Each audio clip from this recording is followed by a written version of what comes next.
nkunze guhura n'ibibazo by'abantu badukurikirana banyandikira muri comment kubera video za business tuba twababwiyeho, hanyuma bakambwira ngo mfite amafaranga runaka angana gutya, wambwiye igitekerezo cy'umushinga nakora cyangwa se wanyigiye umushinga. Mukuri business ni ikintu kinini, biranoroshye ko nakubwira ngo ufite 100 ushobora kujya mu cyaro ukajya urangura wenda nk'ihene ukayisubiza ku wundi munsi. Ushobora kuba ufite 500 ukajya Nyabugogo ukarangura ibirayi bivuye mu ntara ukabicuruza ukabiranguza, wacuruza amakara n'ibindi. Kukubwira izina ry'umushinga biroroshye cyane, nkaguca amafaranga yuko nkubwiye icyo kintu bikarangira. Ariko nge birambabaza kuba wafasha umuntu kugira ngo yiteze imbere agire business akora, ariko nyuma y'amezi 3 kurane agahita ashira. Wibuke ko igihe cyose ufite amafaranga makeya wagiye usevinga aba yarakuvunnye igihe kinini, ntago uba unifuza ko wayashora mu bintu bizakwangiza cyangwa se bizatuma uvuga ngo kanaka yaranshutse. Kubera iyo mpamvu rero ndagira ngo mbwire abantu bakunze kunsaba iyo service ko business ntago ari ikintu utekereza gutyo ngo uhite uvuga ngo nkigiyemo. Usabwa kubanza kumenya ese iyi business ngiyemo ndayikunda, ibi bintu ngiye gukora. Nimba uvuga ngo ugiye gucuruza parfait, na amafaranga make rwose wakoresha. Ushobora kubona mucuti wawe abikora byaranamuhiriye, nawe ugahita wumva kuko akubwiye ngo ushoyemo aya ngaya byakunda wajya wungukaya ukumva biroroshye. Ese umenyera ibijyanye n'amaparufe? Ese washobora gucuruza ufite selling skills cyangwa se ufite ubushobozi bwo kubasha kumvisha umukiriya kagomba kukugura icyo kintu bigakunda? Wigwa mu mutego wo kuba umuntu yakubwira ngo fata amafaranga yashore hari abikunde.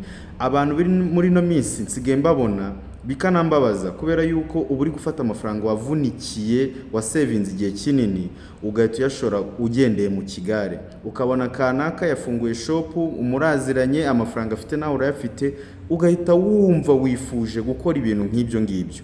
Hanyuma we azi uburyo arangura umuntu umusupplyinga n'igihe yabimuha ku buntu, noneho donc si ubuntu, hari ukuntu umuntu akuranguza hanyuma ukamwishyura nyuma, wowe uzajya wishyura.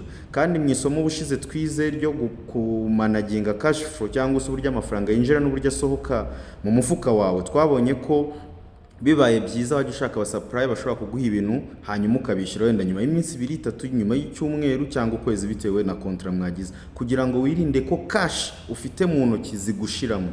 None abantu barambwira ngo dufashe utubwire izina ry'umushinga, birangora kubera yuko ngiye kukubwira izina ry'umushinga ariko udafite ubushobozi bwo kuzabasha kugumana.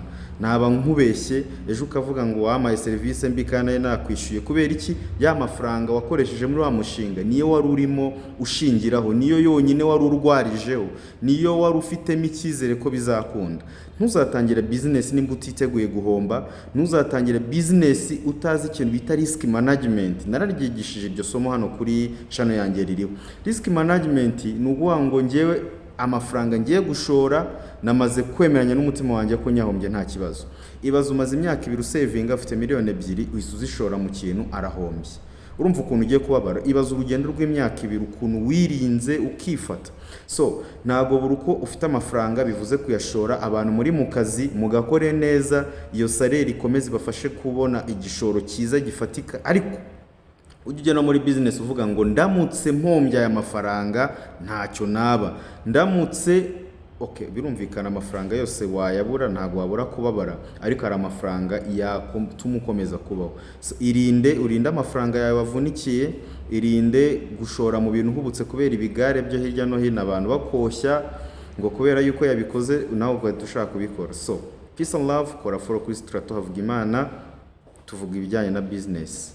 Bifurije kugira umunsi mwiza, ishya n'ihirwe, mutera imbere murinda amafaranga yanyu kuyashora mu bintu mutabanje kureba, kubera ko gusaba kubwiye ngo nukora business urahita ukiranga, urahita uva bla bla bla and stuff. Bye.